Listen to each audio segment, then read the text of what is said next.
My name is Dr. Tanisha Taylor, and I'm here to talk about being college ready, the planner edition. As usual, I'm going to start my presentation off with some shameless self promotion because if you don't toot your own horn, nobody else will. Uh, you can follow me on IG and Twitter at Dr. Tonisha T. You can also go to my website if you go at drtonishaltaylor.com. The QR code here will take you to my website as well. I am a professor of communication at Texas Southern University in Houston. And I also run the Center for Africana Futures, also at Texas Southern. So you can find out information more about my research and my work personally, but also the work that I do with and for the center.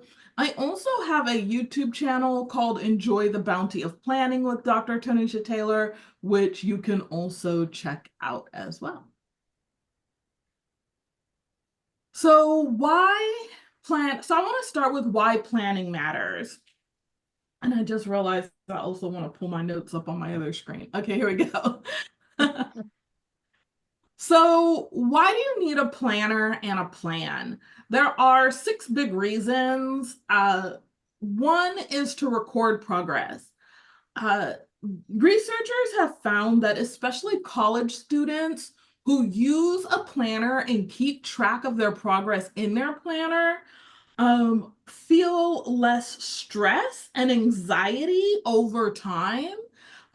So there is a study by Craig and Phillips, excuse me, published in Learning and Individual Differences, the Journal of Learning and Individual Differences, that says that 40% college students who use a planner are 40% more likely to feel motivated and engaged.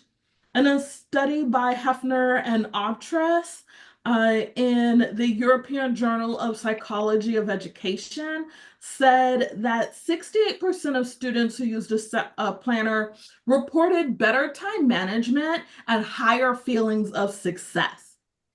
So using a planner allows you to record your progress over time so that you know that you have accomplished something that day, that month, that week, that year. But it also helps you to be able to see in real time what you're actually doing, right? It also allows you to keep track of your ideas, to organize your plans, and ultimately, planning is essential for academic success. I have had a planner since I was 14 years old. So when I was 14 years old, my mom handed me a day runner. For the folks on this video who are going to see this, who were born in the 1900s, as one of my students said to me. I was like, you know what? You still want to pass this class. But for those of us born in the glorious 1900s, right? We remember day runners, especially if you were like an adult or a teenager in the 80s and 90s, right? Day runners were very much also a status symbol, kind of like having a Louis Vuitton planner now. That let you know like where you were in sort of the gambit of successful people, right? But my mom gave me a day runner and was like, okay, this is yours. You're in high school now. You need to keep track of your life, right? And so she was like, every Sunday, we're going to sit down. 3 o'clock is your meeting time. You're going to sit down with me and your dad, and you're going to go over what your plan is for the week and what your plan is for the month and what you need in order to accomplish your life, right?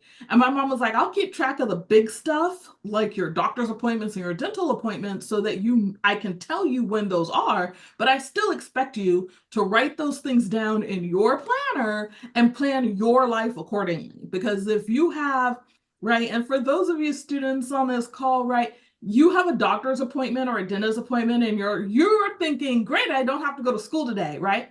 You're not thinking about the fact that you have an exam, you might have an English exam due that day that's going to be happening in class while you're at the dentist, right? So what did you do to arrange to take that exam later, right? Because what I remember in high school is my high school English teacher didn't say to me, Tonisha, you are going to be at the dentist on Tuesday. It's, Monday. When would you like to do your makeup exam? No one in the history of my academic life ever said that to me. Right. Even already in high school, they expected me to come to them and say, hey, Mr. Carrick, I have a dental exam during your world history class, so I won't be here, but we're supposed to have a quiz. Can I take the quiz during lunch when I get back, or can I take the quiz during your sixth period later on that same day because I have history third period, right? Mm. Having that understanding of how planning leads to academic success allows us to be able to organize our life in such a way that we always feel successful instead of always having the anxiety and the stress and the pressure of feeling like we're not successful, right? Human nature as people, we want to feel successful, right? We want to feel encouraged. We want to feel hope, right? We don't like that feeling of stress and anxiety and loss, right? And so using a planner helps us to keep all of that in perspective.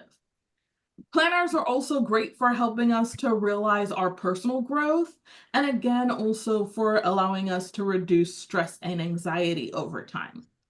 And so, one of the things that I have found over the years, especially when it comes to academic planning, is that having a planner also helps us to be able to look back and see how our progress and how we've changed over time, right? Especially when you're in college, different than when you're in high school, there is absolutely no one in college, not your academic advisor, not your professors, not even your friends, not your roommate, nobody who is going to really push you beyond accountability um, for what it is you say you want to do, right?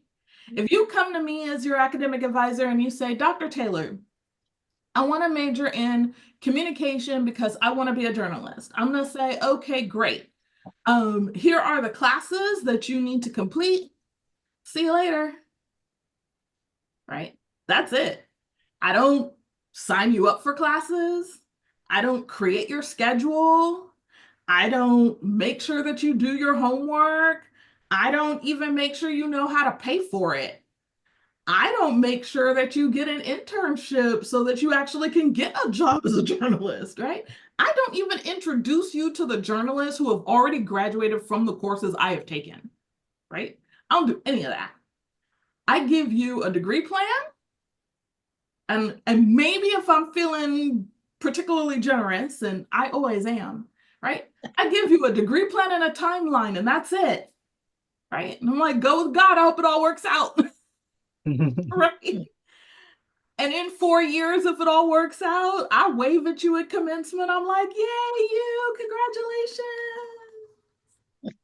And that's it, right? And I think that because not enough of us understand that that's it, that's all you're going to get, right? The rest of it is all on you. That's why, for me, helping people understand why you need a planner and a plan is so important, right? There are all these things that we think that are going to happen in college that 100% do not, right?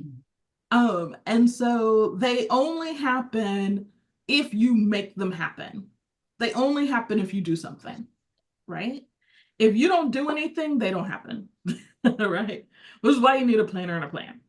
So we're going to break this down on annual planning, monthly planning, and weekly planning. I'm not going to talk about daily planning as well. I am, but I'm not as much because daily planning uh, is very specific to what you actually have going on in your day, right? So let's start with plan. And so we're going with this idea of plan today, succeed tomorrow. So the first thing you want to do is identify your goals. What is it that you're actually trying to accomplish? everyone from, your favorite teacher to the most successful parent you've ever met to, Eagle Scouts, right?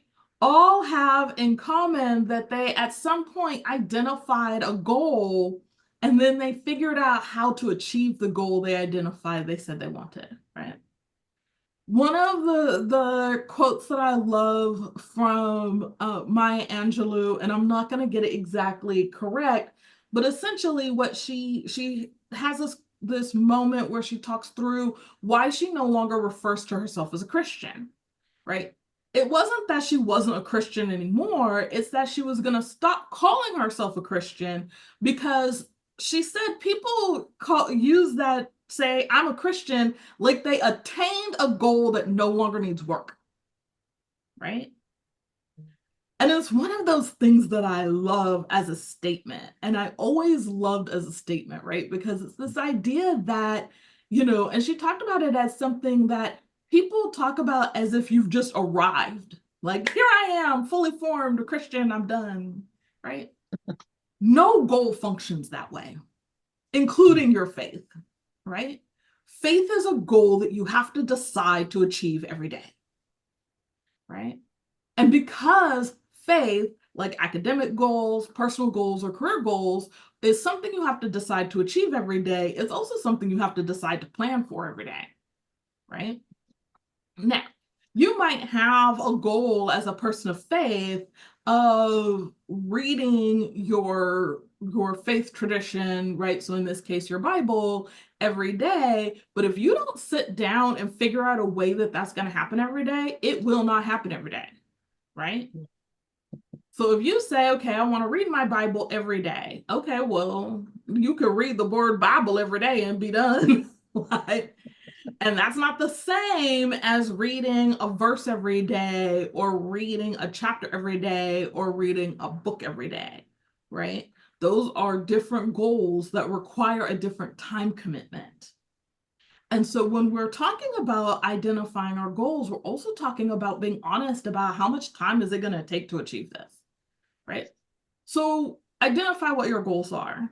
What are your academic goals? What are your personal goals? What are your career goals? What are your other goals? Do you have faith goals? Do you have health goals? Do you have spiritual goals? Do you have family goals maybe that you want to achieve, right? What are those? And then figure out what objectives you need to meet or what steps or strategies do you need to have in order to achieve those goals. So here we have an example of an annual goal sheet, a way that you could sort of set it up where you have a goal, then you have your 5 action steps, and then you have your strategies. You have a place to write where you created the goal and then when you achieve the goal or what your timeline is for achieving the goal. So for example, if your academic goal is to earn a bachelor's degree and you want to earn a bachelor's degree in 4 years, what are the action steps you need to have to earn a bachelor's degree in 4 years, right? Now, if you're independently wealthy and money is no object, you are not going to have financial aid as an action step, right? Maybe your action step is meet with my academic advisor every year, right? Or every semester, right? Maybe your action step is earn, make sure that you're earning a certain GPA level or that you're taking a certain number of classes every semester in order to get there in 4 years, right? So in the United States, according to the US Department of Education, the average 4-year degree requires 15 hours of course content every semester in order to get to the degree in 4 years.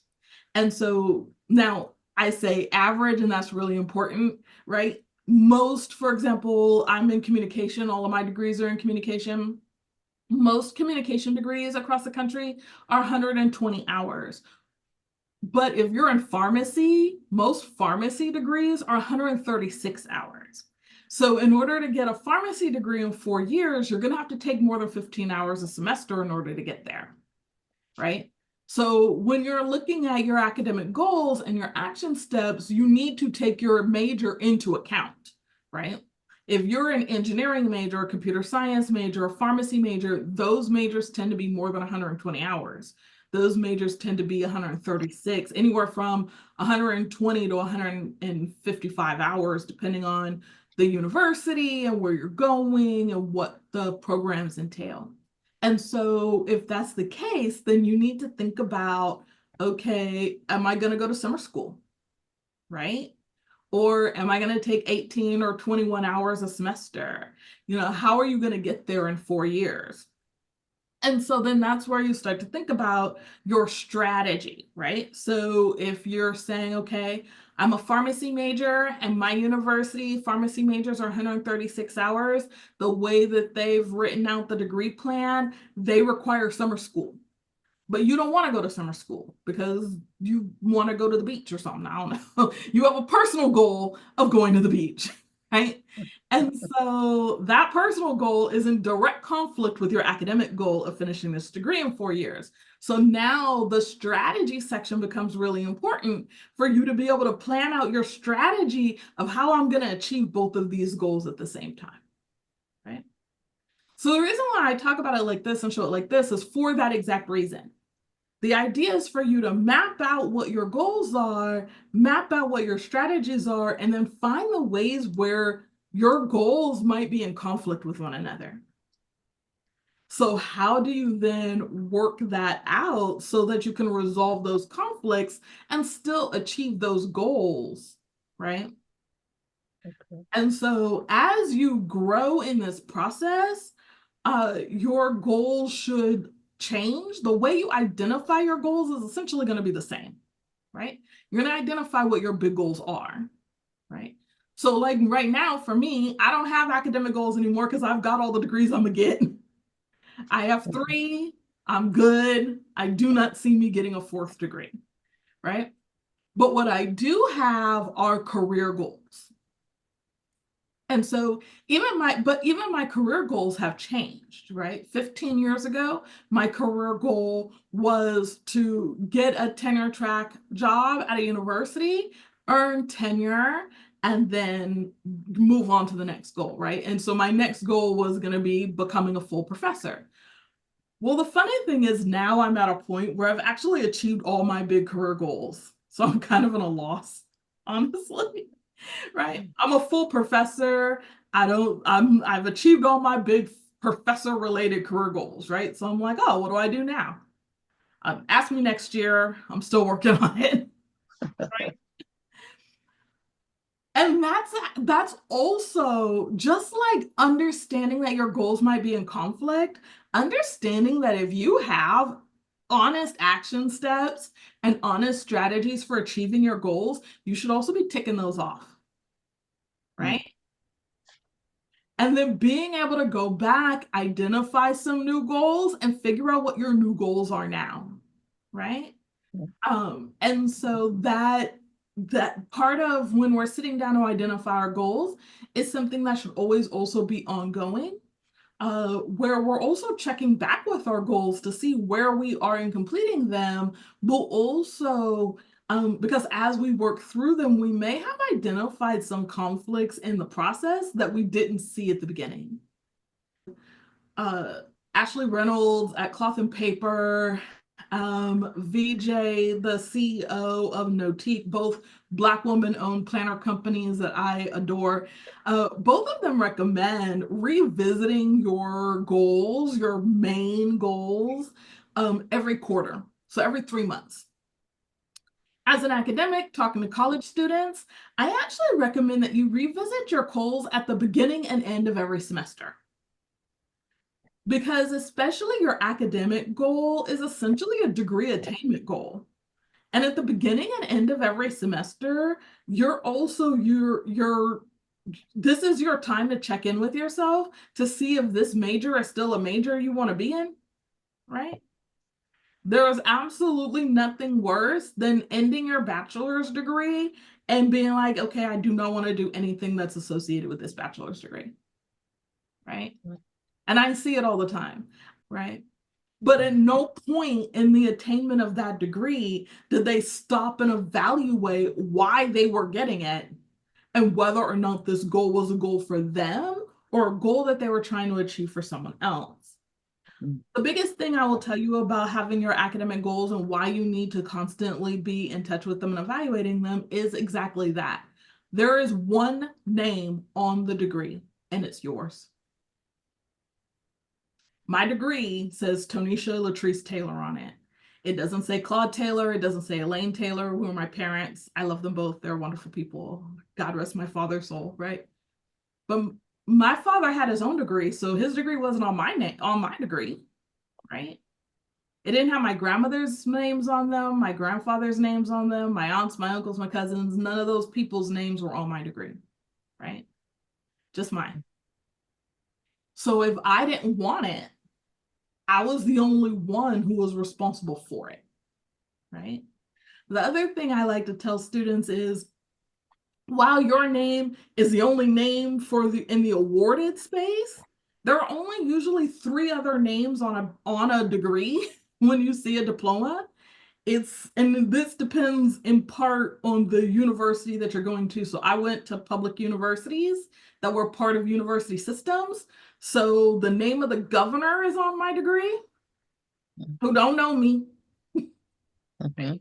I'm still a little taken aback by the fact that Arnold Schwarzenegger's name is on my master's degree. But he was Mhm. the governor of the state of California at the time when I earned it. So there you go, right? Mhm.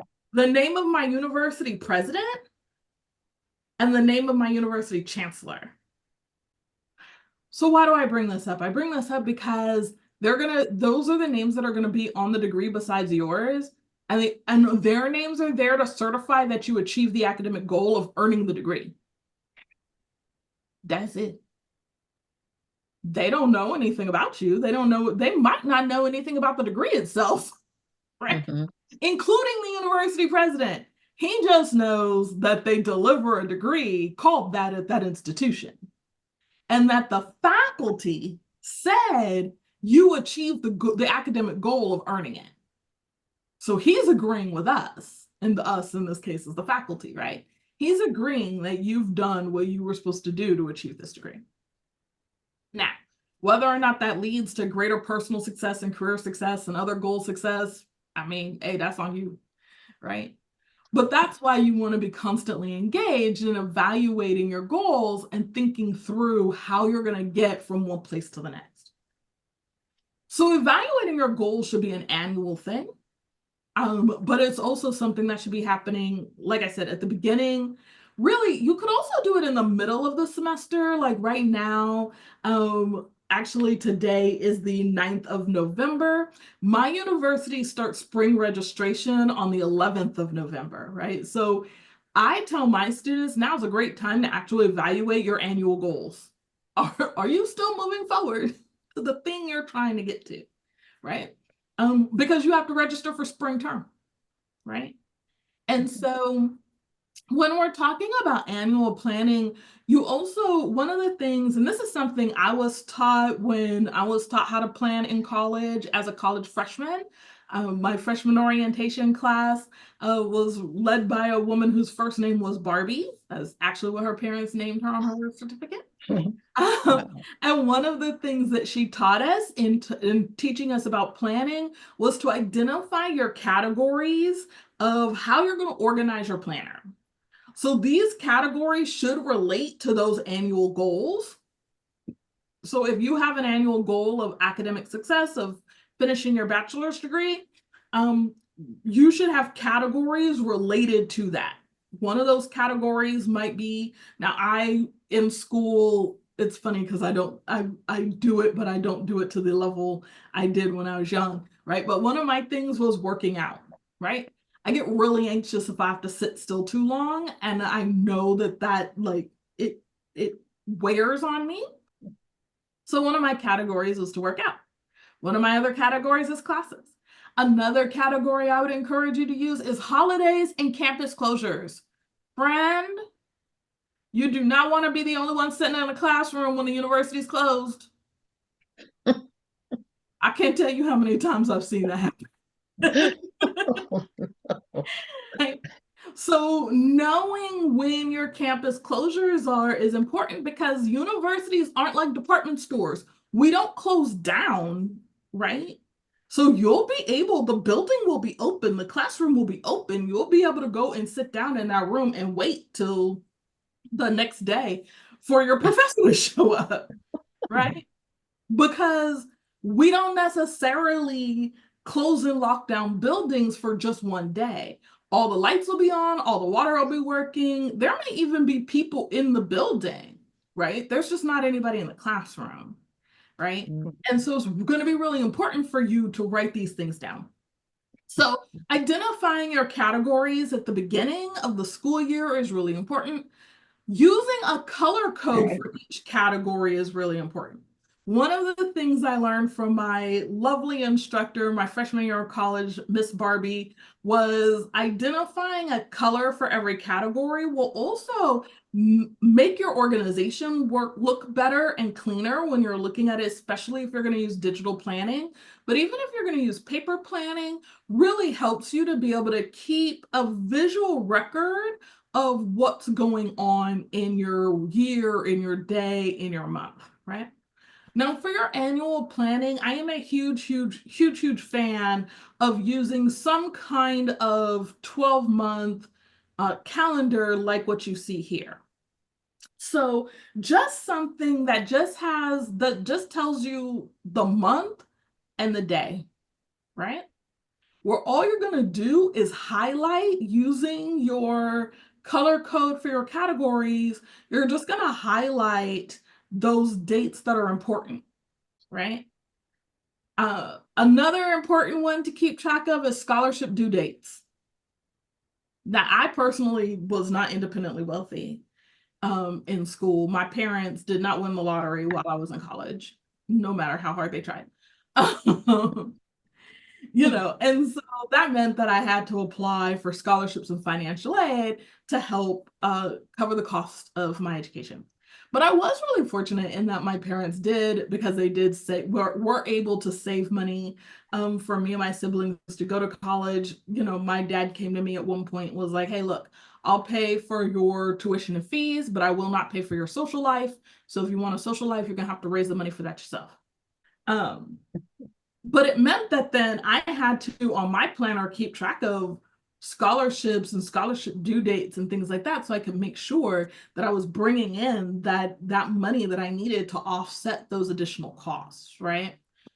So you want to make sure that you maybe have that as a category, so you can keep track of that kind of thing. I will say, as an aside, I was the queen of like anything from $5 to $1,000, so $500 to like $1,000, $2,000. That was my scholarship niche that I applied for, because I found that because most people don't apply for those scholarships, you almost always got them back when I was undergrad. So at one point, I think I'd written like five $500 scholarship applications one semester. I got all five, right? I went to Cal State San Marcos in the 90s. It didn't cost $1,000 to go to school there for a semester, right? Wow. So, at one point, my dad did think he got the short end of the stick. But I wouldn't let him. I was like, sir, this is a deal you made. This is what we're sticking for. So in your annual planning, you want to keep some kind of catch-all planner, something like this that gives you a yearly overview. I haven't talked about it yet, but I'm going to start talking about it now. There are two main ways to do planning. You can do, three really. You could do a digital planner, a paper planner, or a mix. Since sort of the advent of digital planning in the early sort of 2000s, I have done a mix. So I've kind of gone more heavily paper, more on paper, less digital. Some years I've been more digital, less paper. Right now, I would say I'm kind of 50-50. If you have never carried a planner before or used a planner before, I highly encourage you to start with paper. There are studies that suggest that when we write things down, we have a 90% increase on memory just by writing them down. Hmm. Right? And it's really because it's the kinesthetic activity of writing something and the motions that are necessary and the muscle movement necessary to write versus the muscle movement necessary to type. Right? Yeah. So your body is more stagnant when you're typing because your arm and your hand is staying still, your fingers are moving, versus when you're writing, your hand is moving, your fingers are stagnant, but your hand, your wrist, your arm, right? Everything is moving in Mhm. order to write, right? So your Mhm. body remembers those things because it's motion, right? This is why you don't remember the things you type as much as you remember the things you write by hand. Okay.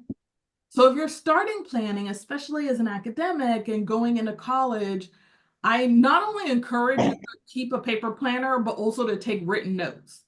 And I know there are people who are like, no, get an iPad and use an iPencil. Okay, friend. When you fail that test because you can't remember what you studied, please know that's probably why you failed it. It's because you Hmm. didn't write anything down. So your mind didn't categorize that information the same way, right? And just understand that by writing it down, you're in line with like 500 millennia of human behavior versus when you're typing something, you're only in line with like 100 years of human behavior, right? The typewriter has only been in existence for 150 years. The computer has only been in existence for 60 years. The iPad has only been in existence for 15 years, right? But the pen and pencil, right, has Mhm. been papyrus and a pen, right? Pen and paper Mhm. has been a thing for over 5,000 years. Okay. Great point. So get a paper planner, get a paper notebook, right? It's also one of the things that I find in my students who, and I can say this is sort of watching it as well. My students who keep a paper planner and use a paper notebook in class, they actually pass my class the first time, right? My students who don't do that tend to pass, if they pass my class the first time, they pass it at a lower rate. They don't get as high a grade. They're also more likely to actually have to repeat the entire class or elements of that class. And it really just goes back to that note taking, right? Now, if you have a lot of extra money to spend to take classes twice, try it, see what happens. If you do not have a lot of money to spend to take classes twice, I strongly encourage paper. So keep Wow. a catch-all planner with an annual plan. Pulling together your goals and your annual plan is also really important. This is an example of my 5-year research plan.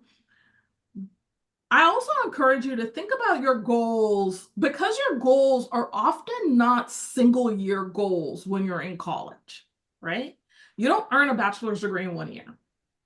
So this is why I highly encourage a 4 or 5-year plan when you're in college.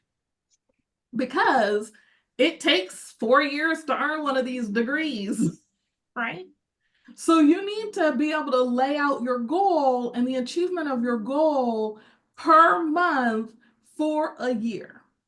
Now you'll notice that this one is running on your traditional annual, so it's going January to December. Depending on how you want to lay out your life, you might decide to go on your traditional annual, or you may decide to go on an academic. So an academic calendar usually runs from August to June, right? You can also decide to run it August, sort of August to July, which would actually give you a whole 12 months. And so how you decide to do that is kind of up to you. In part, it also depends on when your school starts and when you have to move back. So at Texas Southern, we start in August, so students have to move back in August. So running your calendar from August to July is going to make more sense because of when our academic year runs.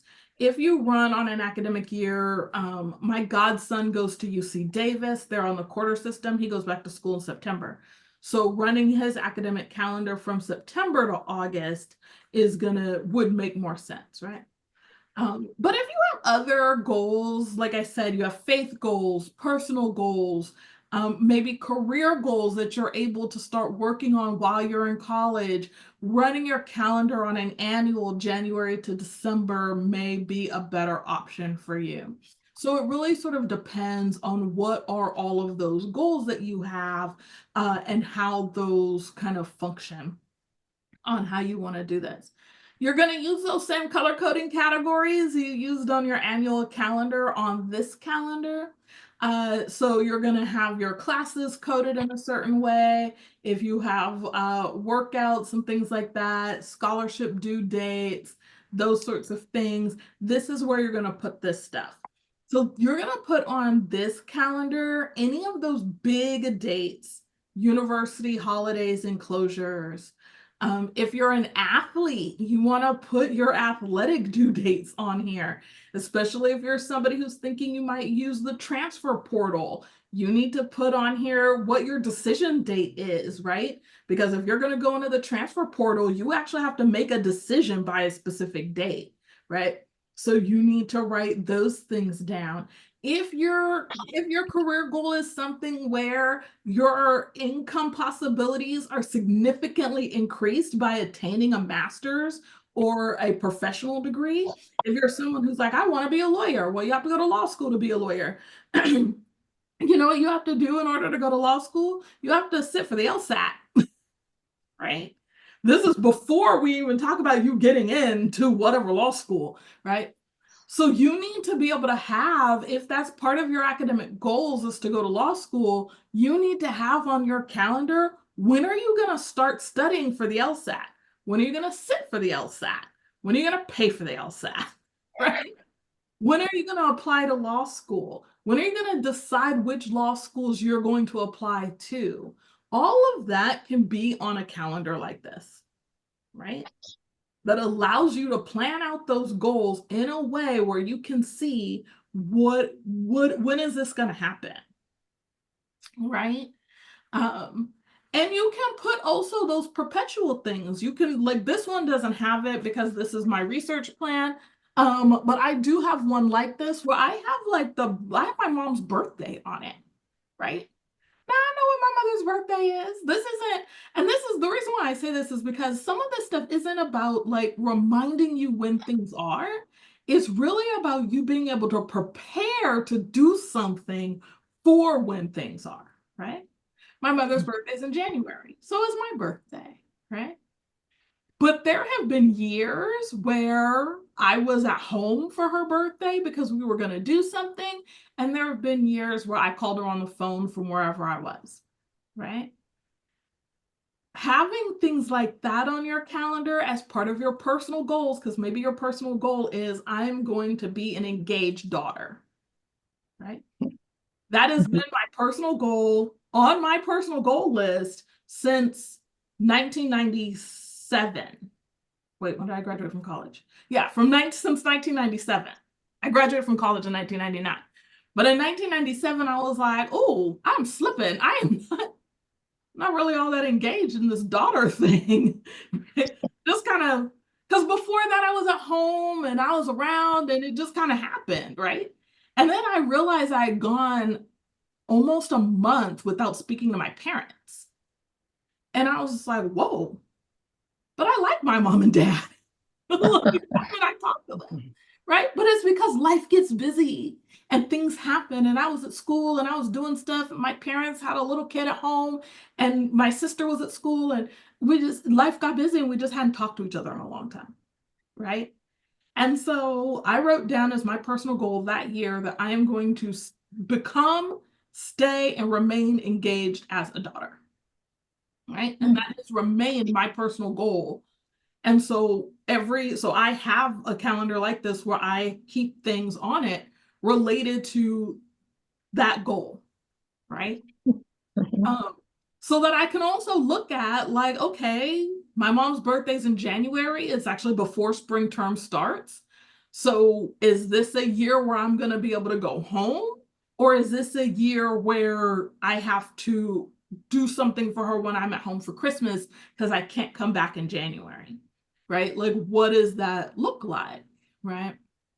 So being able to pull these goals together onto an annual calendar and then putting that onto a 5-year plan allows you to be able to map out your achievement, but also map out how you're going to achieve it, right? So Mhm. it's not enough to just write these things down. You also have to figure out a plan for how you're going to get there. Okay. All right. So we're going to plan today to work for tomorrow. And that means we need to have a monthly plan. So we figured out what our goals are. We figured out how those are going to be mapped out onto an annual plan and possibly a 5-year plan. Now we need to figure out how we're going to execute this annual plan month to month, right? So we need to plan it out. Now I know it's random that my first thing is how fast can you type when I just had a whole conversation about writing things down on paper. But when you're doing things, especially as college students, right? Most of your things are going to be you're going to be submitting, especially your major assignments, are going to be typewritten. You need to figure out how fast you can type. Okay? Because if you can only type 5 words a minute, friend, is getting that 300-word essay out is going to take a second. It's actually going to take several minutes. But if you can type 120 words a minute, I can wait. If the 300-word essay is due at 10 a.m., I can start typing at 9 a.m. It's only 300 words and I type 120 words a minute. Wow. You know what I'm saying? So it's like, Mhm. how fast can you type? Right? And there's lots of typing tests you can take. And now you can take the Mavis typing test that they used to make us take when I was in high school. You can take it on. Mhm. Google it. Oh, Find out wow. how fast you can type. Okay. Okay.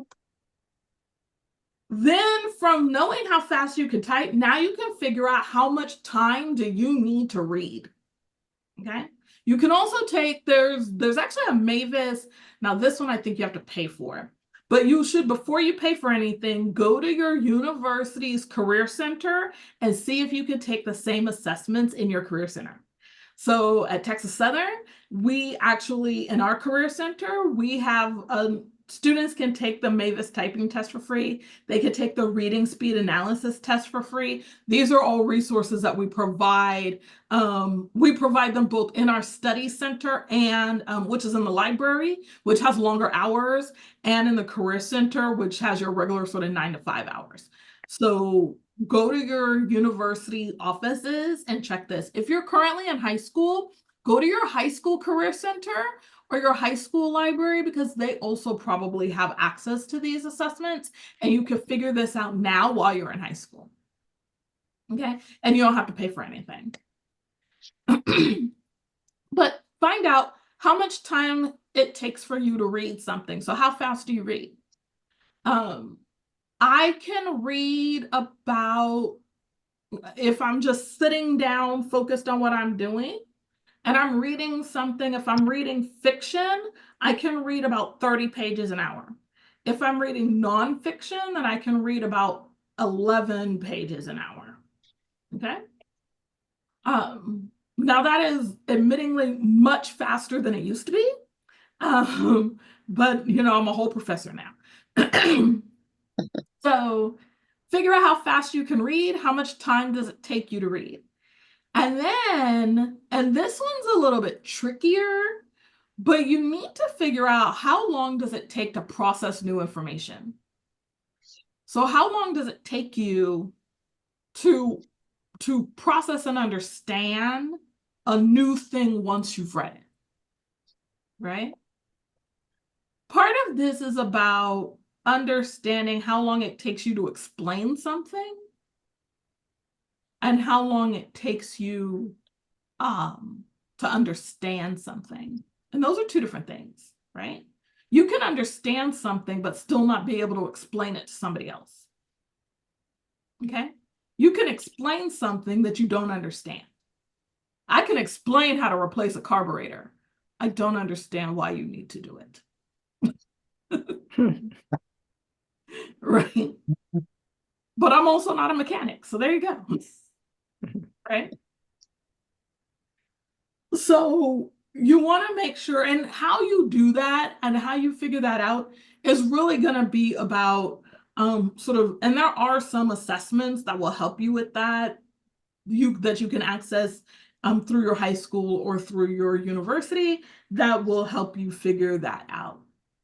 You can also kind of go the long hard way, which is read something new, take notes on the thing that you read, and then use those notes to explain that thing to someone else who didn't read the thing, right?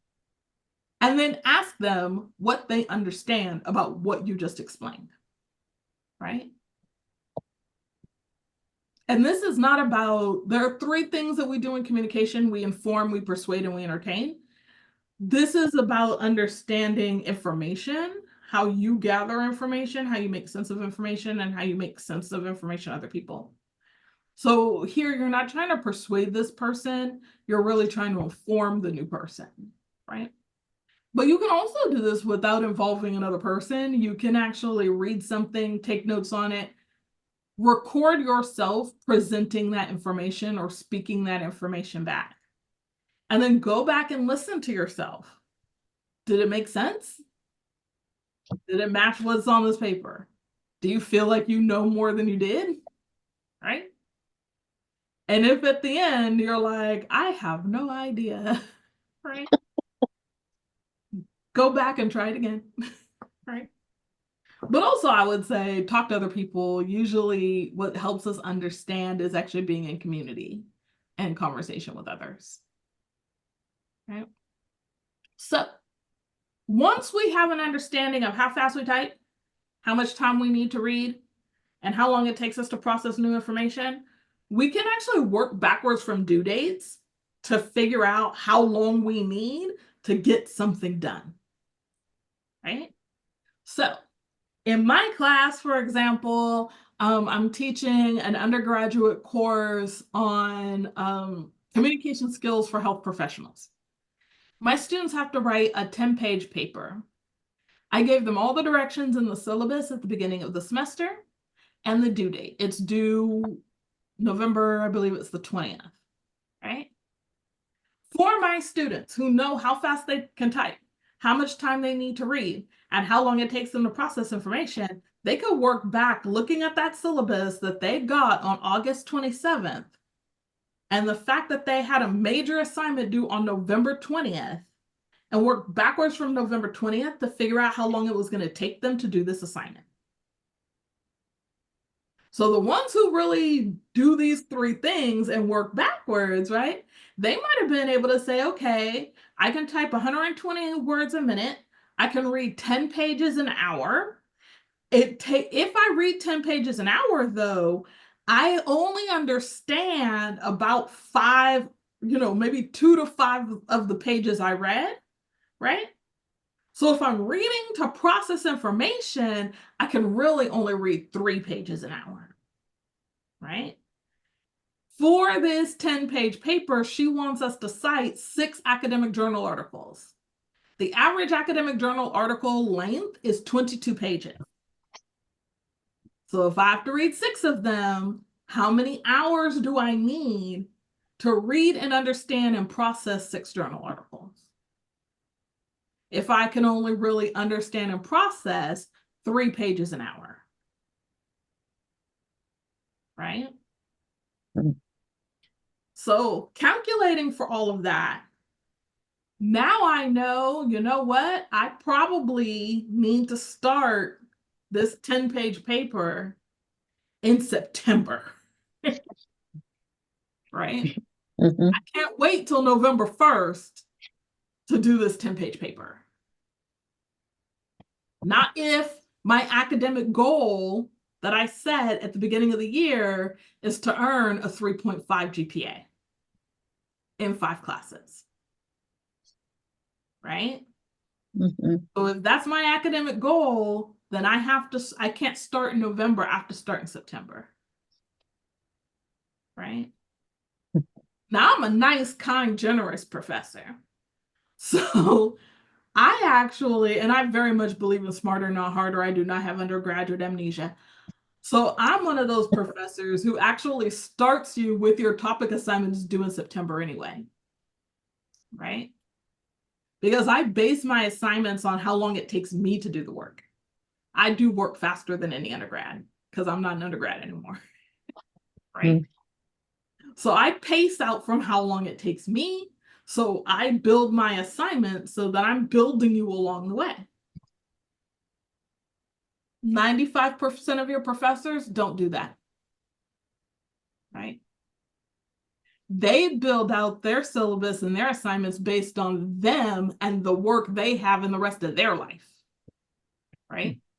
So that means they're going to have a topic memo or topic assignment that's due in October for a paper that's due in November, right? Mm. Now, if you wait to start thinking about this in October when the topic is due, what happened to the 8 weeks before that? Right? When you could have actually been working on this, but you weren't because you waited until when the professor said the topic was due in October. Right? Remember how I started this off by saying as the professor is just going to give you a list of things to do and a deadline to get it done by? Right? Just going to give you a degree plan and a 4-year plan to get there, and that's it. Right? So this is about you figuring out what you need to do to execute to get there. And waiting until October might not work for you, right? When I was an undergrad, I was somebody who also, I'm being real honest, and my parents taught me to do this, to be honest, right? I went to Cal State San Marcos in North County, San Diego. It's 35 minutes from the US-Mexican border, and I was cheap.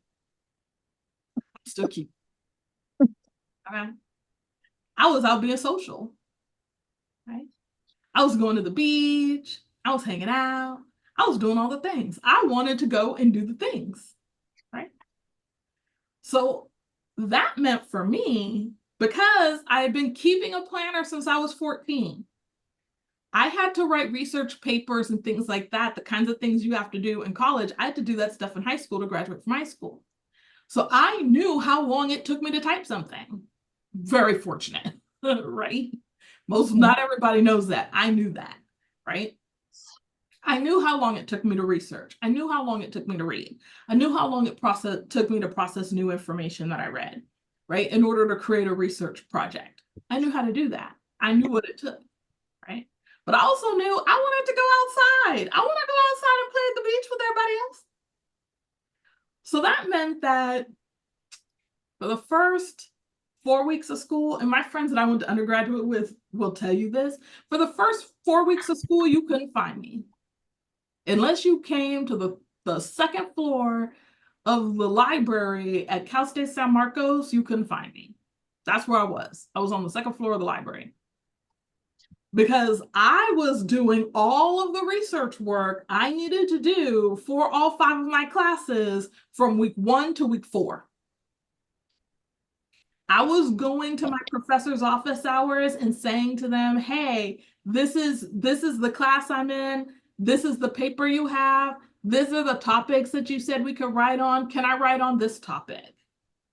I found these resources, this research. Does this meet your requirement? It looks like it does from what you wrote down in these scantily written directions. But is it really going to work? Right? I did all of that work in week 1 through 4 with my faculty, all that work in the library with the librarian, because I knew how fast I could type, how much time I needed to read, and how long it took me to process information, working backwards from my due dates, right? And I was like, well, if I do all of this now, I could be about that undergraduate life from week 5 to week 9, right? And a fall semester, if you're at a university with a nice homecoming experience, that's when you really want to be outside anyway, right? That's when you want to be about the things from week 5 to like week 9, maybe week 10, right? Mhm. Week 11 is usually when everybody is like, oh my God, midterm grades. Oh no. And you can be cool as a cucumber, right? Because you've probably already written 1 to 3 drafts of your major assignment that you've taken to your professor and had them look at to tell you whether or not you're going to get an A on the assignment. Mhm. And you get to just hand in a final paper at the end and, coast to the A you plan to get because that's what you wrote down as your academic goal at the beginning of the year. Mhm. All right. Wow. Okay. Yeah. And trust me, it works. It worked for me and hundreds of others. I've had so many students to use this method and be successful. Um, so you're going to lay out your monthly planner where you have your month at a glance, and you want to go ahead using those same colors, those same categories from your annual planner. That's what you're going to put on your monthly planner to be able to show what you've got going on. You're going to have a category for your university closures on holidays. I always suggest to students that that's the first thing you write down are all your university closures on holidays when you're doing your monthly calendar. And when you're doing, don't wait till the month to do your monthly calendar. At the beginning of the semester, you get a syllabus. Sit down, do what my instructor Barbie said, take all of your monthly class, your syllabi, get a color for each syllabus for each course, and then write in all of the due dates, highlight all of those on your paper calendar in the beginning. This is the thing I can tell you as a university professor of 24 years. I have never changed the assignment date to make it be due earlier than the syllabus said. If I change the date, I always make it due later, not earlier. It will never be due before what I said on the syllabus, right? So if you're one of those people who gets nervous about writing something down in paper, on paper, in pen and highlighting it, like, but what if it changes? Honey, it won't be earlier. So it'll be okay. That's what whiteout tape is for. Don't worry about it, right? Or don't write it out. I actually, when I was in school, I never whited out things when the professor changed the due date. I just put the new due date, right? Mhm. And now I know, okay, the original due date was here, the new due date is 2 weeks later, right? So now I know in that 2 weeks, I have a little bit of time to maybe maneuver. Maybe I can, if I feel like I've done enough for this course, maybe now during that 2 weeks, because I feel like I've done enough for this course, I'm going to work on this other course that I still am weak in. And so I'm going to spend that 2 weeks working on this other course. I'm not going to use that study time for course A. I'm going to use the study time for course B, right? So being able to do that is really important. So you want to lay all of that out at the beginning of the semester for the whole semester, for the whole 16 weeks. Okay. No professor ever wants to hear the words, I didn't do your work because I was working on Professor X's class. Any professor you say that to is going to be like, well, and that's why you earned an F here. Mhm. And that's the end of the conversation. You can cry, you can whine, you can threaten to call your mama. We don't care. Mhm. Because if we talk to your parent, and that's a big if, this is university, FERPA laws exist. We don't actually have to talk to your mama, right? But if we decide to, what we're probably going to end up saying is a harsher version of whatever we said to you, right? Mhm. Mhm. Yes, your child failed. Why did my child fail? Because they didn't plan to succeed. Mhm. Wow. And that's it. Good luck, Mhm. God bless. I hope it all works out for everybody involved, right? Wow. Uh-huh. The other thing that I tell my students and that I'll tell you guys is universities, especially if you're on financial aid, but this is true of every university, we don't give you a refund if you don't pass. Right. We don't. Mhm. We don't give you a refund if you get sick and die. Mm. I mean, I know it sounds horrible, but it's true, right? I've had students, unfortunately, to get sick and pass away in the middle of a semester. The university didn't go back to that student's parents and give them their money back. The university gave them a nice condolence letter and told them thank you. Gotcha. Wow. Right. Makes Hard, sense. it's true, right? Mhm. If you got financial aid, the federal government wants their money back on that loan, whether you get A's or F's. Very true. The interest rate is the same too. It's not like they give you a discounted interest rate because you got an F in the class. No, Mhm. no, right? Mhm. So this is why you want to be using your planner, why a planner is important, why you want to make your plan to succeed, right? Because all of this happens whether you plan for it to happen or not. The semester starts, the semester gets to a middle, the semester gets to an end.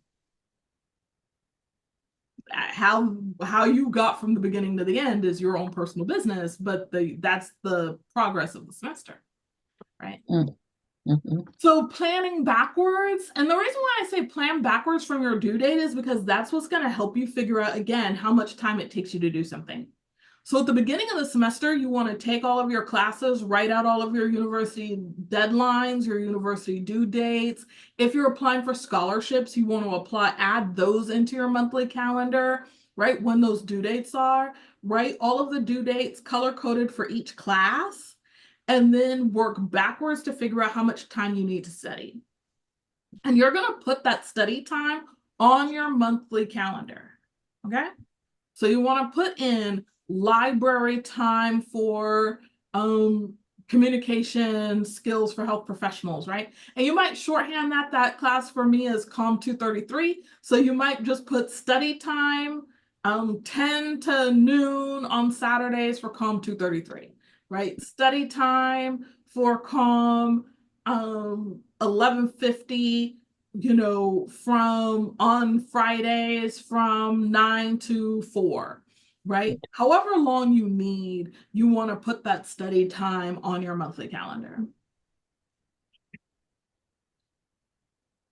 So now that you've got your annual calendar, you've got your monthly calendar, let's look at what we need to do to get a week together. So remember, we ended our monthly planner with working backwards from our due dates. From our weekly plan, now it's time to study. It's time to write, it's time to edit, it's time to hang out with our friends, it's time to submit the work, right?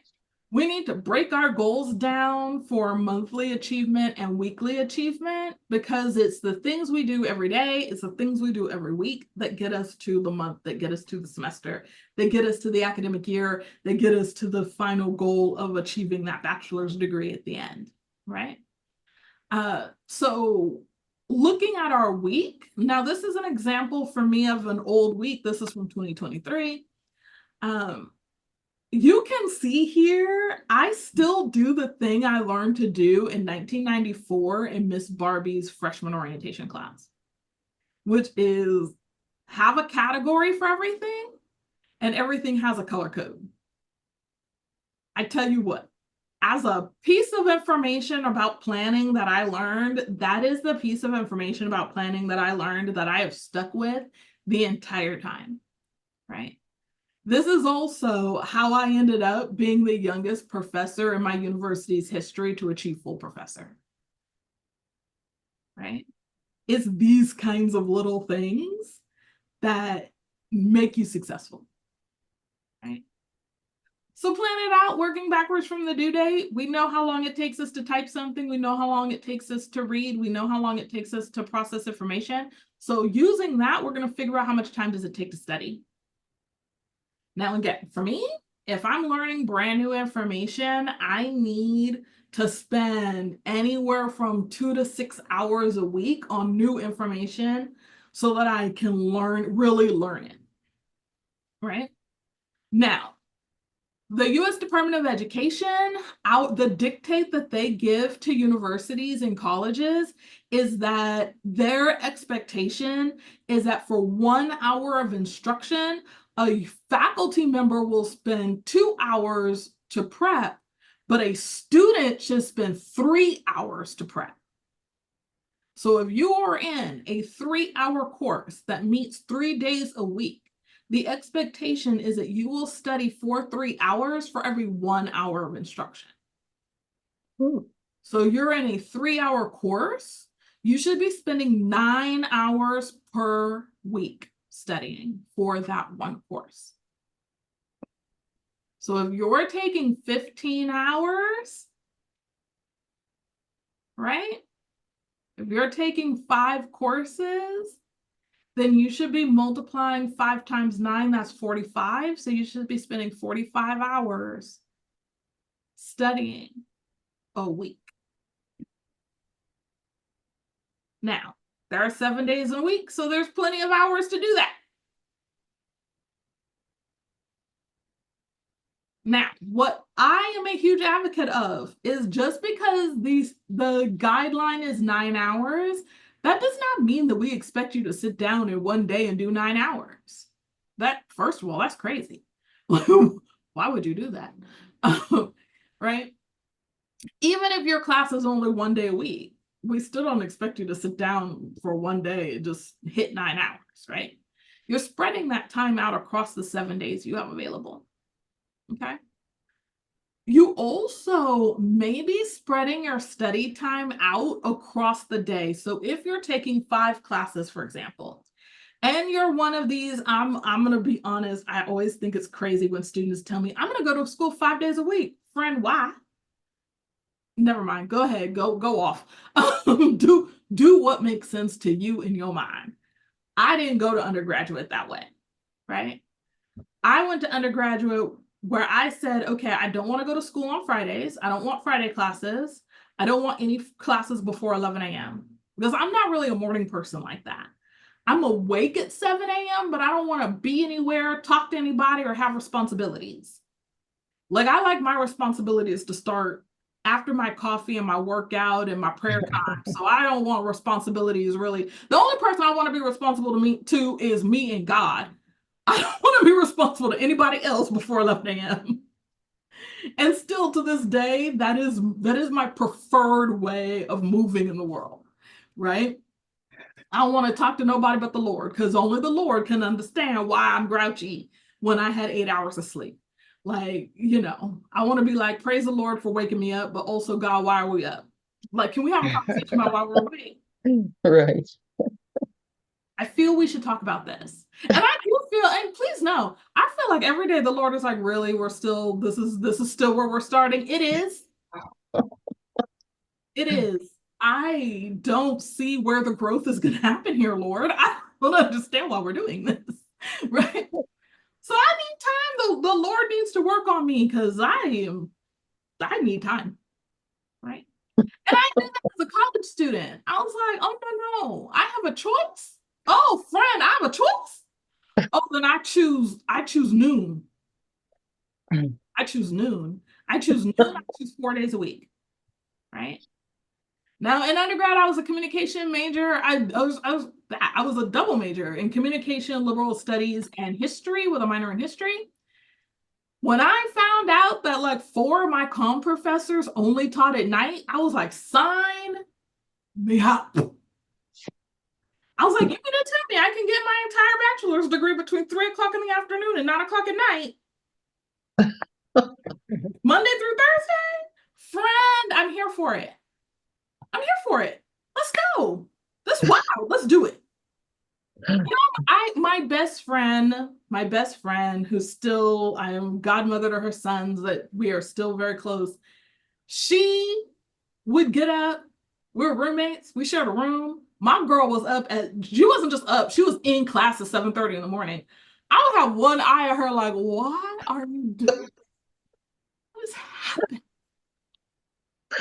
She'd be in the kitchen eating oatmeal at 6:30. I'm like, girl, why?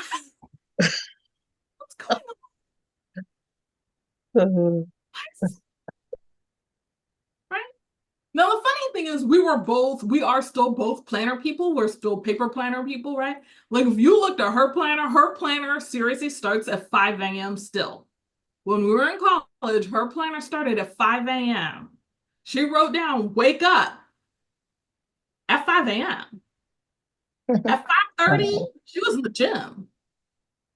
At 6 o'clock, she was at breakfast at or 6:30. At 6:30, she was at breakfast. At 7, she was leaving for campus because she was in class at 7:30 every day, 5 days a week. I was like, where they do that at? They do that here? Oh, There's goodness. 7:30 classes at San Marcos? She went to every one of them. Oh, wow. So when her time to study, it meant that one semester, she and I did take a history class together. We were in the same class. She was usually done with her classes by 2 o'clock in the afternoon. Okay. Mhm.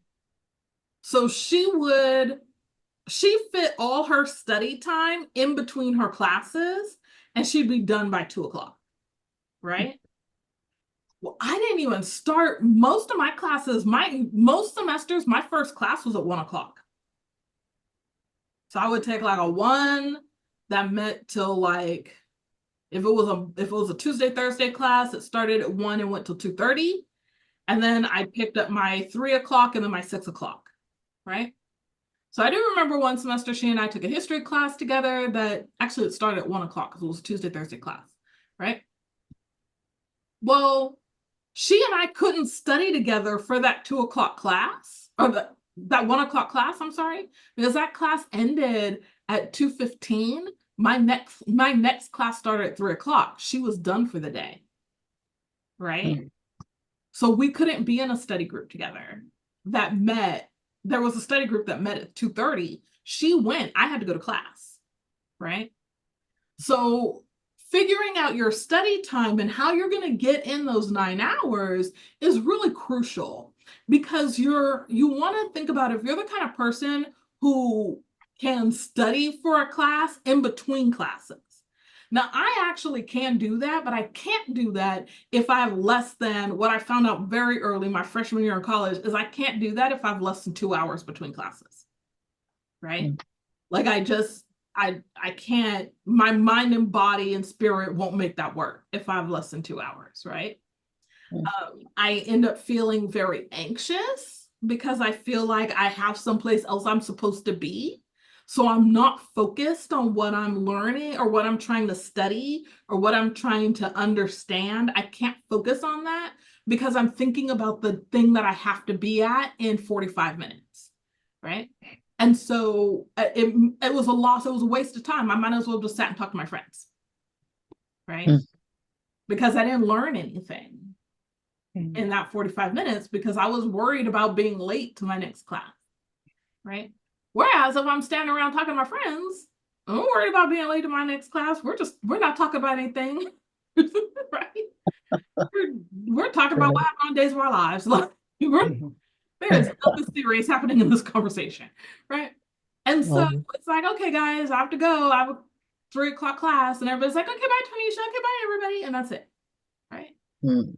But if you say, okay, let's sit down for coffee and talk about this, this theorem we just learned, I'm like, I can't do that right now, Mm. right? Because I can't focus on that. I have to go to history class at 3 o'clock. Like I can't think about that, right? And so figuring that kind of thing out early helps you to figure out how you're going to manage getting your assignments done. Mm. It also helps you figure out what kind of time do you need to edit your information. I say let's edit as number 2 because I can't tell you how many times students actually miss points on assignments because they didn't edit their homework. This means taking the time to proofread for spelling, proofread for grammar, proofread for source citation, proofread for the directions. Make sure make sure that your assignment matches what you were asked for in these directions. Edit your work.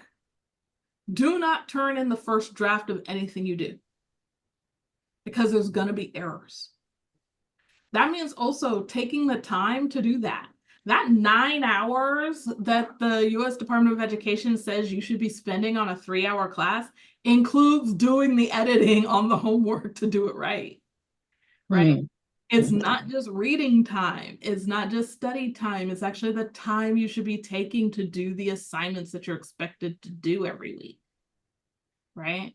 That's what's included in that 9 hours. It's not separate 9 hours. It's the same 9 hours, right? So take the time. And then ask friends. Do more editing, get in those study groups, right? Like, even though my friend Haiti and I couldn't be in a study group together right after class, we could be in the study group together that met on, I think it was Mondays or something. We could be in that group because I didn't have a Monday class at 3 o'clock, right? I just couldn't do the Tuesday, Thursday group, but I could do the Monday, Wednesday group, right? She was done with class anyway, so she just ended up not going to the Tuesday, Thursday group. She wanted to go with me, so we went together to the Monday group, right? So figuring out who your friends are, ask who your friends are. I think my mom wouldn't mind me telling this story about asking friends. This is actually where I learned this from, was my mom. My mom found out real quick that my dad and my mom could not study the same way, right? They didn't have the same timing for learning things, right? So she found out that she couldn't do what he did by actually flunking out of college, right? My dad could go on a 3-week spring break. Now listen, everywhere in America, spring break is 1 week long. Except this one year in the 70s when my parents and another couple friend of theirs decided that it was 3 weeks long in Mexico. Look. Again, ask your friends, but also know who your friends are. Know who you are in comparison to your friends. My dad, this other couple friends, my sister's godparents was the other couple. They all brought their work with them to spring break. My mom didn't. My mom was like, we're going on spring break. It's spring break. Oh. Right? Well, let's stay. Okay. Well, let's stay another week. Okay. Right? They all had their work with them. So they went back to school and handed in complete work. Mm-hmm. My mother didn't. Oh. So she ended up she ended up being kicked out for not having her grades, right? Mm-hmm. So she had to go to community college and work her way back in. She eventually got her degree at San Jose State, right? Mm-hmm. But the thing that she told us, me and my sister and my brother growing up though, was yes, ask your friends to study, but also ask your friends how long it takes them to study. Right? What are you doing? How long does it take you to write? Right? Did she think it was weird that her girlfriend brought a typewriter with her on a week-long spring break trip? She thought it was weird. She saw the typewriter in the car. She thought it was weird. But she was like, whatever. I mean, everybody does their own thing, right? Did she think it was weird that my dad brought his typewriter with him too? She did. She'll tell you right now she thought that was weird. But she just thought it was weird, right? When I go places with my friends, do my friends think it's weird that I take my laptop with me? Mm-hmm. Did they think it was weird when I went on spring break with my laptop when we were in undergrad? Mm-hmm. But I made the dean's list and 3 of them got kicked out of college. So I'm Gotcha. I guess what I'm saying is be the weird friend. Oh, that's quite all right. Thank you so much. Is there a little bit more? Because we're running a bit over. I'm just gonna go to the types of planning. This is actually the last bit. Okay. You have your year, you have your goals, you have your year, you have your month, you have your week. I don't break down for days because really when you're breaking down your week, you're breaking down for days, right? Of what you're going to do on each day. Okay. But the types of plannings does matter. These are some examples of planners, right? These are all the paper planners, actually all produced by Black women-led companies. So the one at the top is Notique, which is a local company here to Houston. That's Black woman led. VJ went to the University of Houston downtown. The two on the bottom are by Ashley at Cloth and Paper. Cloth and Paper is Black woman led. She went to the University of Virginia. And the one on the, I guess that would be the right hand side of the screen. So not on the same side of the screen where the laptop is, but on my right is the academic, what they call the academic layout. So this is a weekly layout that's vertical. So each vertical column is a day. On the far side that you can't see in the picture though, the Saturday and Sunday are the same column. So you have a column from Monday through Friday, and then Saturday and Sunday are the same column. The upper one is a monthly layout. On the left-hand side of the screen is a horizontal weekly layout by Cloth and Paper that follows the Hobonichi Weeks style, which is a vertical row. A horizontal row for each day. So, and these are, you're going to have 7 rows.